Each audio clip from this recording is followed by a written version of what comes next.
If we see a big building that looks expensive and it's empty, we take it.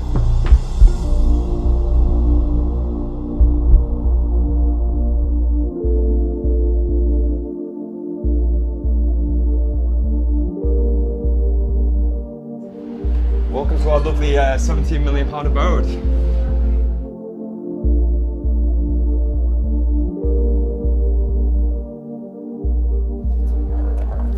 So you're here for the grand tour, yes? Let's take you through. This is our screening room. We're gonna have a nice projector up here, do some nice films, documentaries. In the meantime, we might be through that TV, who knows? We've got a fire alarm, which everybody knows to ring when the bailiffs or the police arrive or whatnot.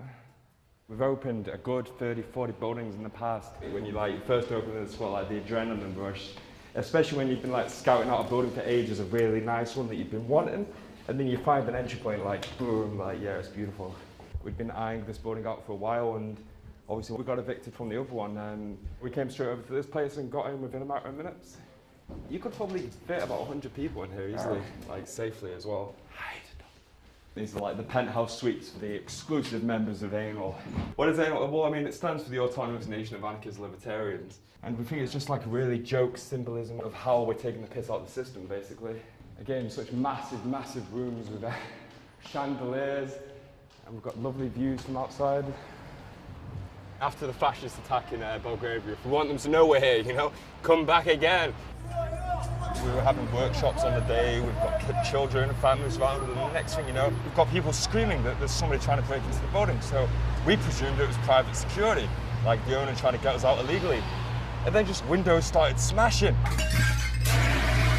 Then we learned after looking outside, they had fascist masks on and they were pouring fascist salutes. So yeah, we knew then it was fascist. Then at that moment we're like, right, well then, let's fight back. So we grabbed fire extinguishers. None of us got injured though. Definitely as a squad I've seen there's a lot more squats popping up. They say that most working class people are just 2 paychecks away from being homeless. It's a housing crisis, isn't it? Society as it is nowadays is generating more and more homeless and more poverty. So is it morally acceptable to have buildings like this empty while people are dying on the streets who needn't be, Actually, I'm lost here, where am I going? Not through here. Still get lost in the building myself. I'm trying to think how to get roof access up through here, innit?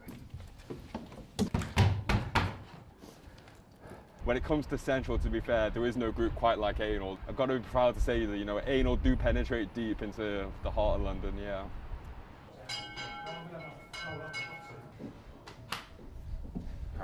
About 4 years ago or so, I left home and eventually get down to London, and that's when I'm introduced to the squatting scene. And then, the more squats you go to, the more squats you help open, eventually, you become an expert. Then, damn it, page 15, are we not good enough?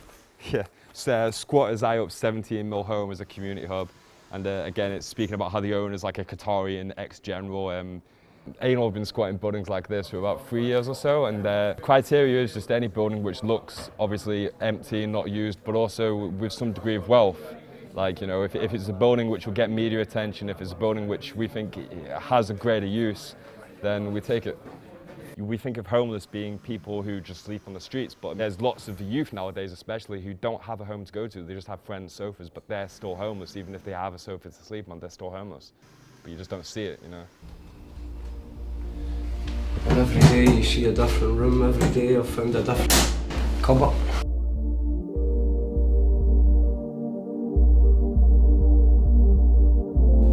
Back in 2015, I lost my family, the good life. And drugs was destroying it. I didn't understand what was happening with the drugs. She was taking me on. I ended up cheating on my missus at the time, 6 times later.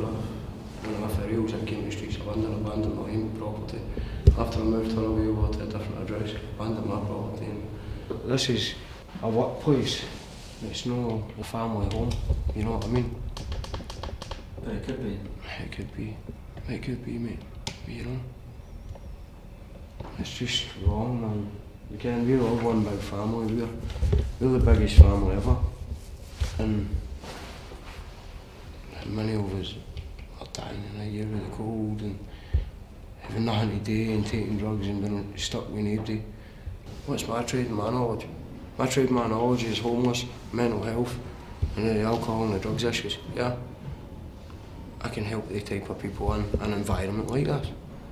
Jesus, you can see we're helping people, you know. Some people are getting happier. There's people coming off the streets, they're getting cleaner, they're getting everything they need, and they're getting fed.